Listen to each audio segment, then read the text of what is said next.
पारू मालिकेमध्ये आपल्याला पाहायला भेटते की दिशा परितोषशी लग्न करून आलेली असते, परंतु अहिल्या तिला घरामध्ये घ्यायला तयार नसते.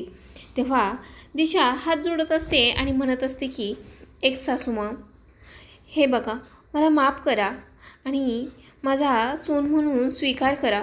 मी आता बदलली आहे. मी माझं जुनं आयुष्य संपवून नवीन आयुष्याला सुरुवात करायची ठरवलेली आहे. मी खरंच बदलली आहे आणि प्लीज तुम्ही परीश्वरला काही बोलू नका. त्यांनी आयुष्यामध्ये एकच चूक केली, माझ्यावरती प्रेम केलं. त्यानंतर ती परितोषकडे जाते आणि म्हणते की परीश्वर, तुम्हाला म्हटलं होतं ना मी, हे सगळं असंच होणार आहे. तेव्हा अहिल्या चिडचिडाने म्हणते की दिशा, तुझ्या या नाटकीपणामुळे परितोष फसला असेल, पण आम्ही नाही. आम्हाला माहिती आहे तू कशी असते. त्यानंतर परितोष म्हणतो की अगं आत्या, तुम्ही काय रागाराग करताय तिचा? मला नाही कळत तुम्ही असं का करताय. तुमचा गैरसमज झाला असेल. त्यावेळेस आदित्य चिडतो आणि म्हणतो की मी सांगतो तुला काय झालं होतं आणि काय केलं होतं तिने ती. आणि त्यानंतर मग दिशाने ज्या ज्या गोष्टी सगळ्या केलेल्या होत्या, तिने प्रीतमशी कशी वागली होती, पारूसोबत काय केलं होतं आणि हरीशचा कसा जीव घेतला, या सगळ्या गोष्टी त्यांनी त्या परितोषला सांगत असतो. त्यानंतर दिशा म्हणते की या सगळ्यामध्ये माझ्या बहिणीची चूक होती. माझ्या बहिणीने हे सगळं केलं, त्यामध्ये माझीही थोडीशी चूक होती म्हणा. पण आता माझ्यावर एकदा विश्वास ठेवा, मी परत अशी नाही वागणार. आणि तुम्ही मला घरात घेतलेल्या गोष्टीचं तुम्हाला रिग्रेटही होणार नाही. त्यानंतर अहिल्या म्हणते की बाद झाला ताईचा तमाशा. हिची दखल घ्यायची काहीही गरज नाही आहे. परितोष, तू आतमध्ये चल. आणि त्यानंतर अहिल्या आतमध्ये जाते. तिच्या पाठीपाठी सगळेजण आतमध्ये जातात आणि दिशाने परितोषला मात्र धरून ठेवलेलं असतं.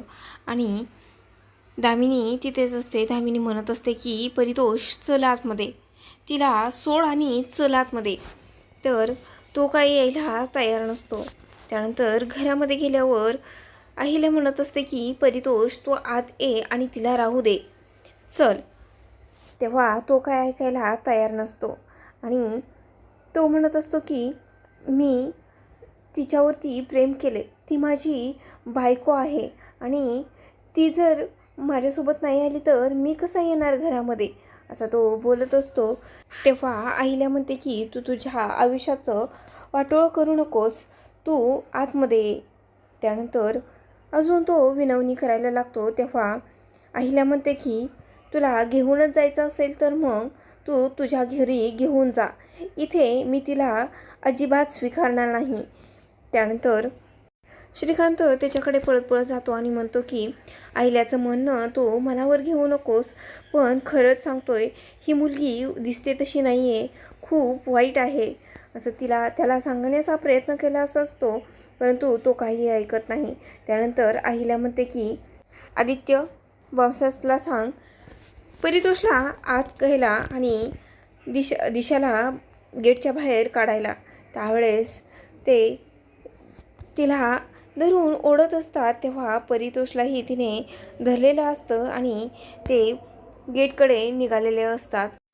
आणि हे सगळं होताना दिशा आणि परितोष ओरडत असतात की घ्या मला. आणि परितोष म्हणत असतो की अगं आत्या घे ना, अगं तू आत्ता माझ्याशी असं वागणार आहेस का, सांग ना मला, असं तो ओरडत असतो. आणि अहिल्याला हे सगळं खूपच वाईट वाटत असतं. त्यावेळेस अहिल्या म्हणत असते की आता त्याला घरात घेणं गरजेचं आहे, त्याचा विश्वास जिंकणं गरजेचं आहे. त्यासाठी आता आपण त्याला आतमध्ये घेऊयात. जा प्रीतम, तू जा. त्यावेळेस ते म्हणतात की अगं आई, असं का करतेस तू, आणि दिशा आपल्यासोबत कसं वागणार आहे. तेव्हा अहिल्या म्हणते की दिशाचं आपण नंतर बघूयात, आता प्रीतम तू जा आणि त्यांना थांबव. त्यावेळेस प्रीतम जातो आणि बाउन्सर्सला सांगतो की सोडा त्यांना. त्यानंतर परितोष खूपच खुश झालेला असतो आणि म्हणतो की आत्याने मला बोलावलं. आणि तेव्हा दिशा इकडे तोंड करून म्हणत असते की झालं, माझी पहिली पायरी तर सक्सेसफुल झाली. आता असंच एक एक करून मी सगळ्या पायऱ्या जिंकणार आणि अहिल्याची जागा मी घेणार.